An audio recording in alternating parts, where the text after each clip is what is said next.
going down. You should take a little vitamin B before you come.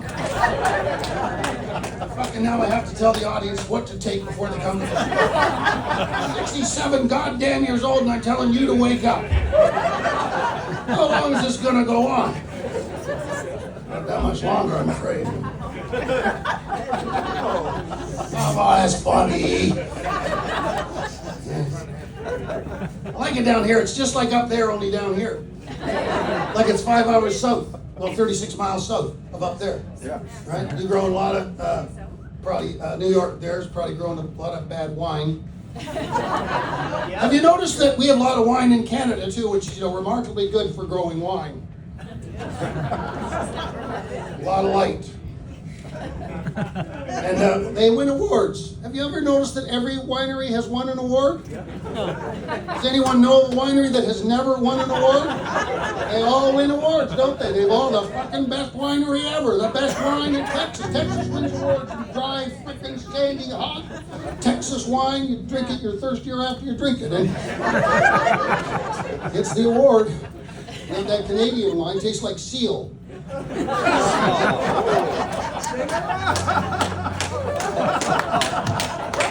Oh, they're liking the seal jokes tonight. A different audience. As soon as I mention the seal, usually it's, oh my God, the seal. He said the seal. Oh. We have to go now. We're never seeing him again. He said seal. We were in Europe a bunch of years ago. Remember they had can you turn this down just a wee bit of my monitor? Please? Remember, how is the sound? Is it good? Thank you. I was in Europe. I remember the horse meat scandal in Europe. Remember they had the horse meat scandal? And I said, yeah, we're worried about it in Canada too because we found horse meat in our seal burgers. Now I can say that in Cleveland. Not so much in Sweden. Or Amsterdam. Well, he's going to talk about the seals and seal burgers and they're not coming back. You don't grow much corn down here, do you? Grow a little bit of corn? We got sweet corn. Do you have sweet corn? See, we got the sweet corn. We got the sweet corn, just the right temperature, right thing, and it's expensive now. Okay? Like remember chocolate bars used to be $1 and 12 corns used to be $1? Now one corn is $1. Yes. And it's so expensive, I'll tell you, my friends who grow marijuana up there found sweet corn growing between the marijuana.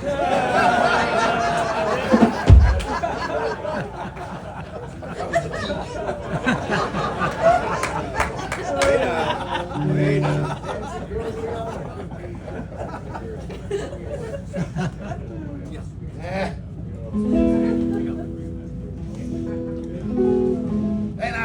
And you know what else I did today? I bought marijuana in your state.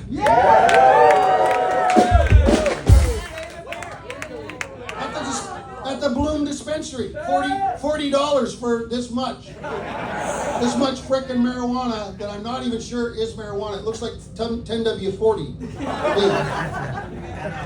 And I had to go through, I had to give them my passport.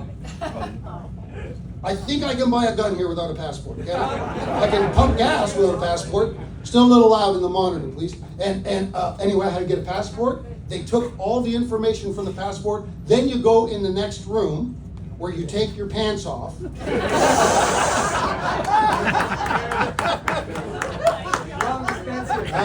A shallow cavity search, and you're in.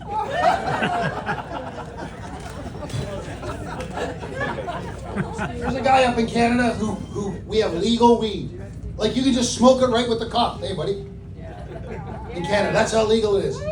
And like they're gonna vote him out because they're all mad at him. I would vote him in if I voted just because he gave us weed. Right? Weed. Still wants to be very loud and wants to ring a little bit, okay? All right, on with the love songs.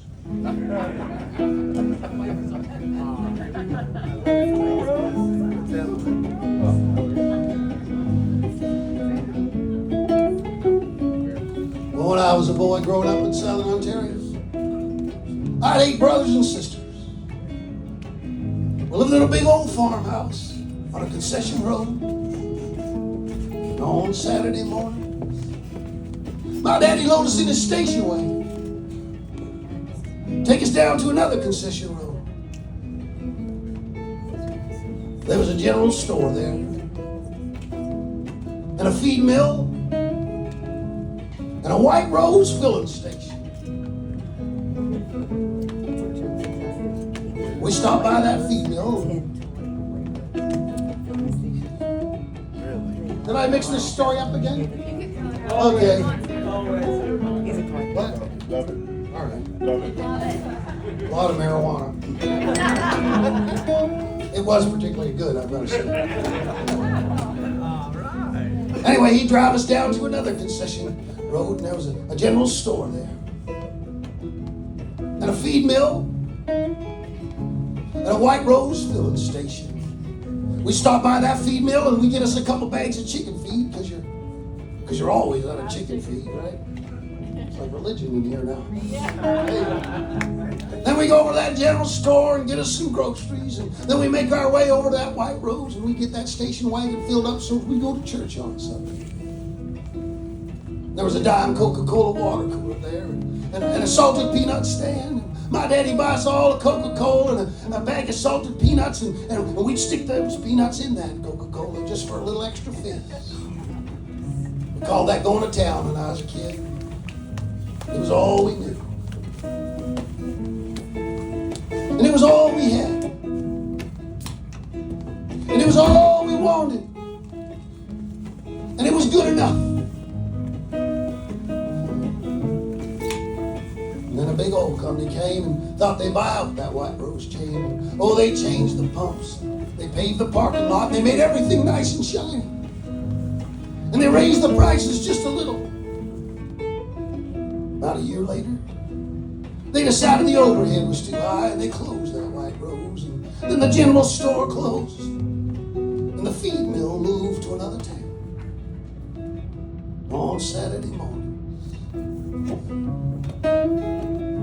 And on Saturday mornings, I go out to my daddy's car, and I turn that key backwards. But it was already full of fuel.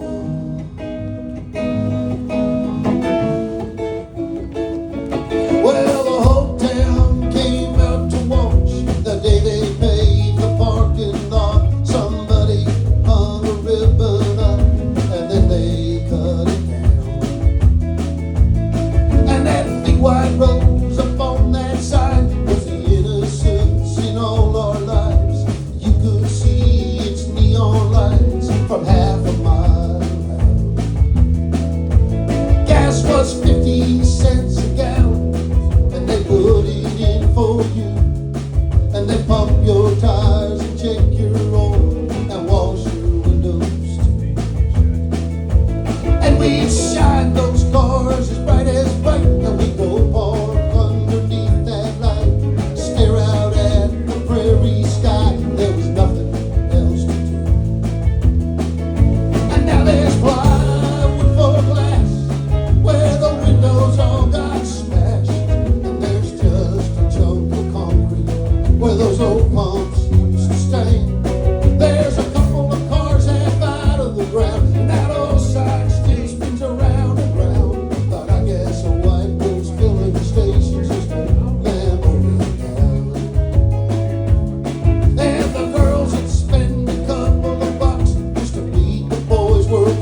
old one-horse town, and it's like it lost its will to live. The day they cut it down.